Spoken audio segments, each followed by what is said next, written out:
Bismillahirrahmanirrahim. Assalamualaikum warahmatullahi wabarakatuh. Alhamdulillah wa syukurlah wallahu la quwata illa billah. Amma ba'd. Puji syukur kita panjatkan kepada Allah Subhanahu wa taala karena pada hari ini kita masih sehat walaupun masih dalam suasana COVID-19 dengan himbauan pemerintah untuk tetap berada di rumah, social distancing. Maka pada hari ini kita akan tetap melanjutkan perkuliahan dengan sistem pembelajaran daring atau pembelajaran online.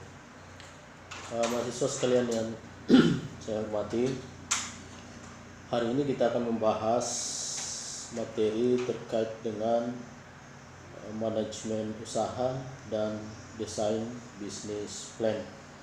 Silakan dilihat di slide-nya masing-masing sambil mendengarkan penjelasan saya. Nah, yang pertama harus dipahami dulu oleh mahasiswa adalah apa sih itu manajemen usaha dan apa itu bisnis plan.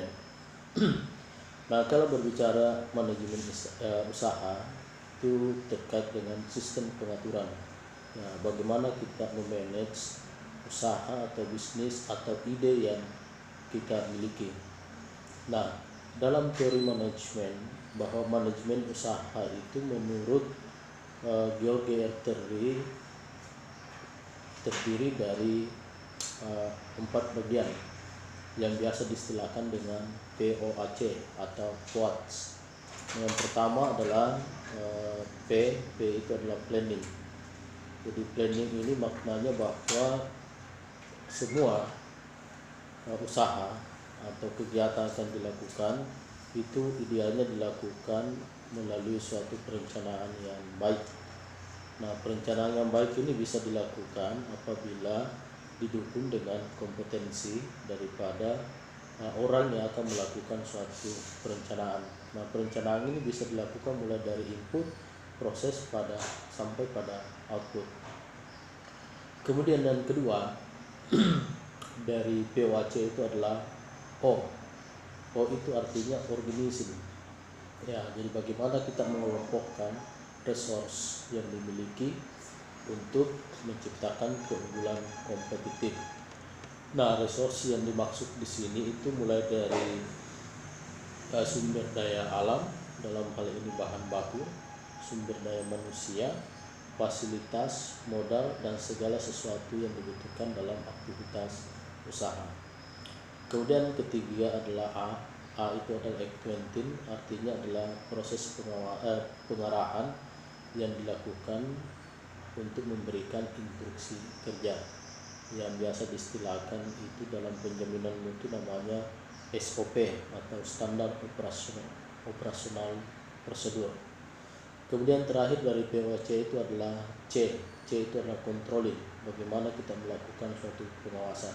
Nah, inilah fungsi daripada seorang pengusaha, bagaimana melakukan pengawasan terhadap teamwork atau karyawan yang dipekerjakan. Nah, saya kira ini terkait dengan apa itu manajemen usaha. Jadi kata kuncinya bahwa segala sesuatu yang akan kita lakukan itu perlu perencanaan, perlu pengelompokan, perlu pengarahan, dan perlu evaluasi atau controlling yang baik. Nah, sebagai contoh, adik-adik mahasiswa ini kan calon guru. Nah, sebelum masuk untuk mengajar di kelas, maka mahasiswa guru harus menyiapkan. Nah, menyiapkan ini adalah planning. Apa yang harus disiapkan? Ya, salah satunya adalah RPP, agar supaya dalam proses pengajaran nanti itu berjalan dengan baik. Nah, saya kira ini contoh singkat bagaimana pentingnya namanya manajemen.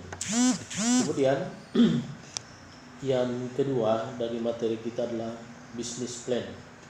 Jadi business plan ini adalah perencanaan usaha atau dokumen tertulis. Jadi seseorang yang memiliki ide bisnis yang sangat baik, akan tetapi kalau ide itu hanya menjadi miliknya, tidak kemudian dikomunikasikan atau tidak ditulis dalam sebuah business plan, maka ide ini tidak bisa berkembang dengan baik. Ya. Kenapa? Karena bisnis plan ini memiliki banyak fungsi.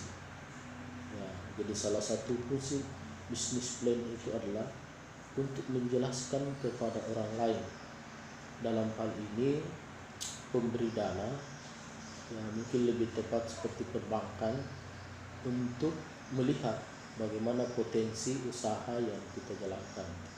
Nah, sehingga beberapa penyandang dana atau perbankan ketika ingin melihat kelayakan suatu usaha itu hanya melihat pada bisnis plan yang dibuat. Nah, di situ akan tergambarkan secara keseluruhan mulai dari perencanaan usahanya, pelaksanaannya sampai pada proses evaluasi usaha yang dilakukan, kemudian bagaimana aktivitas bisnis yang dilakukan. Nah, saya kira ini ada 6 mapa bisnis plan. Nah, ini mahasiswa bisa baca, tapi kuncinya di situ bahwa mapa bisnis plan ini adalah memberikan informasi kepada pihak lain terkait dengan kekuatan atau potensi atau prospek bisnis yang kita jalankan atau ide bisnis yang akan kita jalankan. Kemudian selanjutnya mahasiswa sekalian, di sini bisnis plan ini itu memiliki 3 bagian. Jadi dalam menyusun bisnis plan harus memperhatikan 3 bagian atau 3 struktur. Yang pertama itu ada namanya bagian awal, yang kedua ada bagian utama, dan ketiga ada bagian penutup. Nah, mari kita lihat bagian awal itu apa saja. Jadi bagian awal itu semua dokumen atau semua narasi deskripsi yang kita berikan sebelum masuk pada bagian utama atau bagian inti. Nah, contohnya seperti apa? Seperti sampul. Karena ini dokumen, otomatis ada sampulnya. Mungkin ada daftar isi, kemudian ada ringkasan singkat atau ringkasan eksekutif terkait dengan usaha atau ide bisnis yang kita jalankan. Nah, di ringkasan eksekutif ini perlu dijabarkan secara singkat apa yang melatar belakangi sehingga kita memilih ide atau ingin menjalankan usaha seperti ini. Itu perlu diuraikan di ringkasan eksekutif sebagai gambaran awal kepada pembaca dokumen bisnis plan ini. Kemudian selain itu, mahasiswa juga harus menyampaikan produk apa yang dihasilkan atau produk apa yang akan dihasilkan. Nah, ini gunanya apa? Agar supaya pembaca mengetahui ternyata bisnis ini itu akan menghasilkan produk seperti ini. Kemudian yang ketiga, perlu juga menjelaskan untuk meyakinkan pembaca bagaimana prospek kelayakan dan potensi usaha ini untuk berkembang.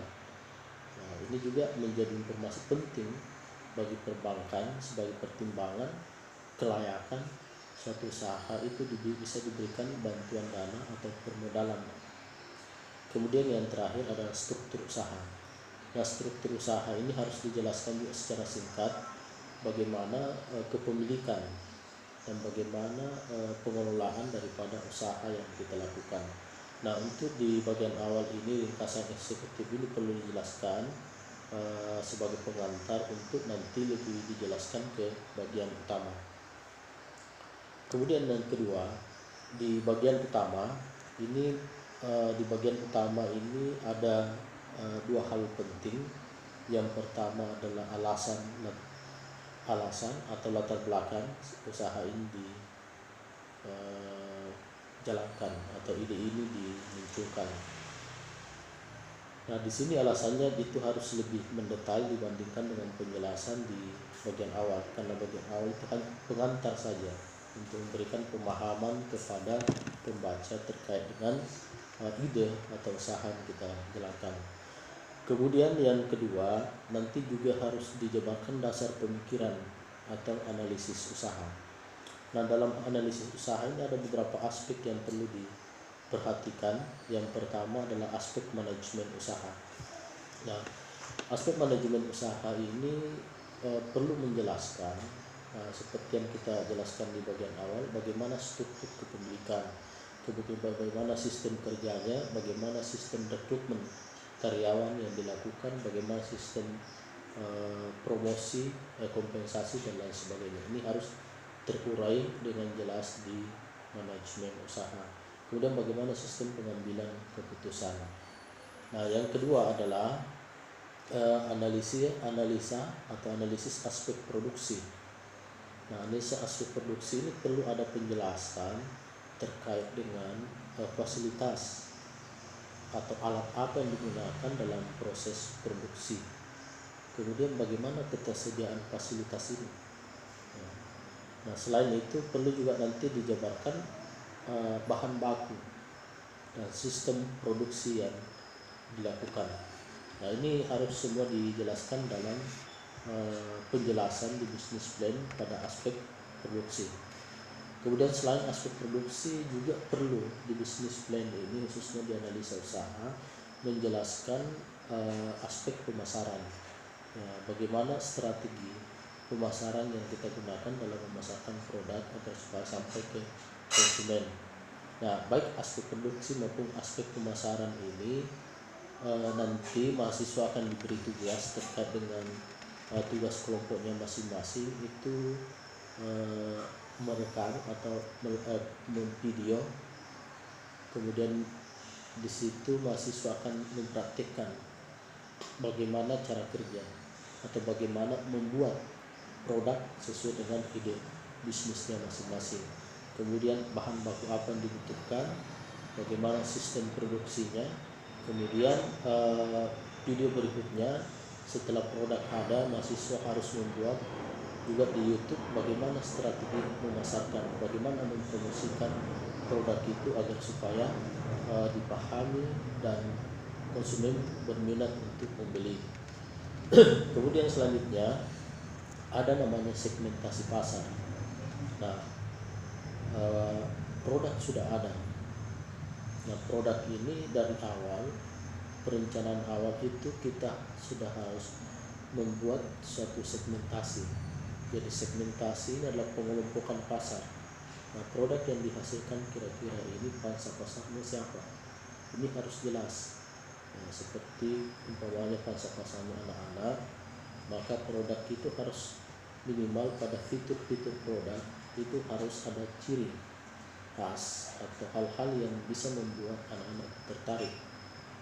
Nah, kemudian kalau umpamanya pangsa pasarnya adalah pelajar, juga demikian, pangsa pasarnya adalah mahasiswa, demikian. Nah, ini perlunya segmentasi pasar yang dilakukan oleh seorang produsen atau penjual.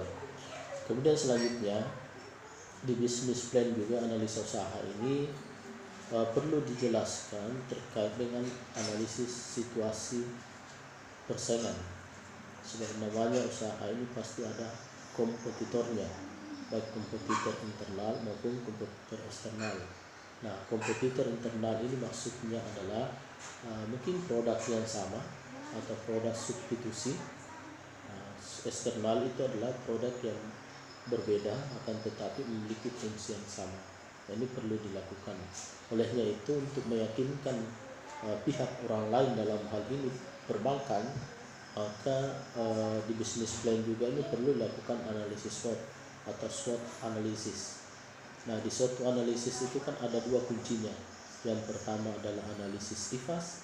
IFAS itu adalah internal factor analysis. Di dalamnya ada dua, ada kekuatan atau kelebihan, ada kelemahan. Jadi ini harus dijabarkan apa sih kelebihan ide atau bisnis kita dibandingkan yang lainnya. Kemudian di sisi lain, apa kelemahannya? Ini harus juga kita uraikan. Kemudian setelah IFAS ini kita lakukan, selanjutnya masuk pada aspek EFAS. Nah, EFAS ini adalah external factor analysis. Di EFAS juga ini ada dua hal. Yang pertama adalah peluang, yang kedua adalah ancaman atau tantangan. Nah, di sini juga nanti mahasiswa harus mengisi apa sih peluang yang dimiliki daripada bisnis atau ide saya. Itu dengan melihat kekuatan yang ada. Kemudian apa sih ancaman atau tantangan bisnis yang akan saya lakukan dengan melihat kelemahan yang ada. Nah, sekira ini terkait dengan SWOT analisis atau analisis SWOT yang perlu dilakukan oleh seorang mahasiswa dalam membuat business plan. Kemudian selanjutnya yang tak kalah pentingnya juga harus dimasukkan dalam bisnis plan itu adalah analisa aspek keuangan. Nah, analisa aspek keuangan ini mahasiswa harus memahami beberapa istilah keuangan yang bisa dimasukkan dalam bisnis plan, khususnya pada aspek analisa keuangan. Mungkin kita pernah mendengar istilah investasi, biaya investasi, kemudian pernah mendengar istilah biaya operasional, pernah mendengar istilah rencana cash flow. Nah, biaya investasi yang perlu dijelaskan di sini seumpamanya mahasiswa itu mengontrak tempat, tidak ada tempat yang dikontrak. Nah, itu harus dijelaskan di situ berapa nilai kontrak per bulan ataukah per tahun. Kemudian peralatan usaha yang digunakan. Nah, ini semua modal investasi. Bagaimana saya membeli mesin, berapa harga mesin, kemudian bagaimana biaya-biaya pemeliharaan yang dilakukan atas penyusutan mesin. Kemudian kedua, yang perlu juga dijabarkan nanti di bisnis plan adalah biaya operasional. Nah, biaya operasional ini nanti mahasiswa akan membedakan dua. Jadi ada namanya biaya tetap, ada biaya variabel. Nah, biaya tetap itu adalah biaya yang dikeluarkan setiap rutin setiap bulan dengan jumlah yang tetap. Contohnya gaji. Jadi kalau gaji kita sudah tetapkan 300.000 per bulan, nah itulah terus yang kita bayarkan rutin. Berbeda kalau biaya variabel. Nah, biaya variabel ini itu sifatnya tidak tetap, tapi dia bisa berubah-ubah. Nah, contohnya biaya listrik. Nah, biaya listrik ini terkadang terjadi perubahan-perubahan, jadi dia sifatnya tidak tetap. Kemudian biaya transportasi atau bahan bakar. Nah, saya kira ini semua yang perlu nanti dijelaskan dalam bisnis plan, tapi nanti menyesuaikan saja biaya-biaya apa saja yang dibutuhkan dalam kegiatan atau bisnis plan atau usaha yang dijalankan. Jadi tidak semua yang tertulis ini harus dimasukkan. Kemudian selanjutnya perlu juga digambarkan bagaimana kesehatan keuangan atau kinerja keuangan. Nah, untuk menggambarkannya itu bisa kita menggambarkan dalam rencana cash flow. Cash flow itu adalah arus kas. Nah, arus kas ini kan intinya di situ dua, pemasukan, pengeluaran atau debit dan kredit. Nah, itu yang harus dijelaskan juga dalam perencanaan aspek keuangan. Kemudian mahasiswa nanti akan membutuhkan namanya laporan keuangan. Nah, laporan keuangan yang bisa digunakan ini itu ada 3. Yang pertama adalah neraca, yang kedua adalah laporan laba rugi, dan ketiga adalah laporan arus kas atau cash flow. Nah, ini tergantung nanti skala usaha yang dijalankan dan kemauan daripada pemilik usaha ingin menggunakan yang mana. Tapi yang umum digunakan itu adalah laporan laba rugi dan laporan arus kas. Nah, ini yang umum digunakan untuk usaha-usaha skala menengah ke bawah. Nah, di sini juga di slide ada beberapa contoh laporan keuangan yang bisa dimasukkan dalam bisnis plan. Salah contoh neraca.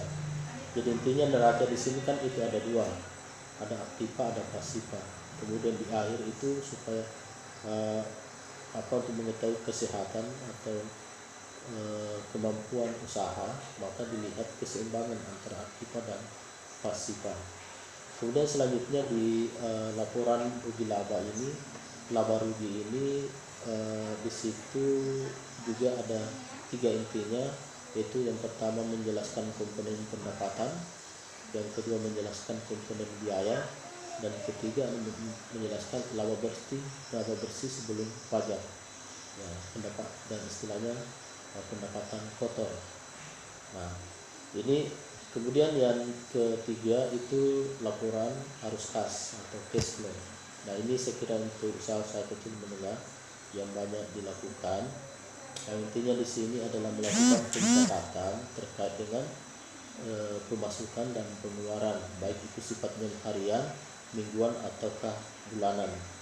Nah, saya kira ini penjelasan singkat terkait dengan materi kita pada hari ini, dan intinya bahwa suatu usaha, suatu ide yang baik itu harus dituangkan dalam bentuk dokumen business plan agar supaya orang lain paham, orang lain tahu, sehingga orang lain tertarik untuk memberikan bantuan atau memberikan modal usaha dalam rangka sustainability atau keberlanjutan usaha.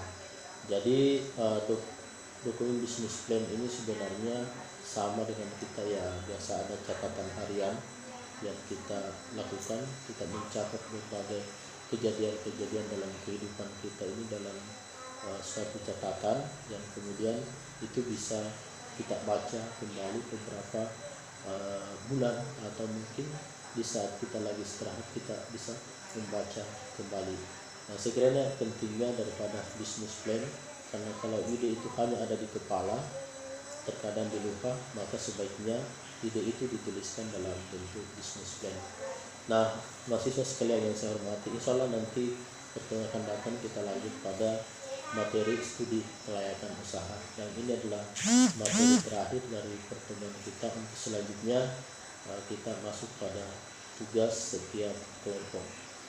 Mari kita saling menjaga kebersihan, mari kita saling mendoakan agar supaya kita tetap sehat, agar supaya wabah virus corona ini cepat berlalu dan kita bisa ketemu kembali, kita bisa beraktivitas secara normal.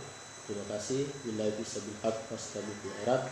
Assalamualaikum warahmatullahi wabarakatuh.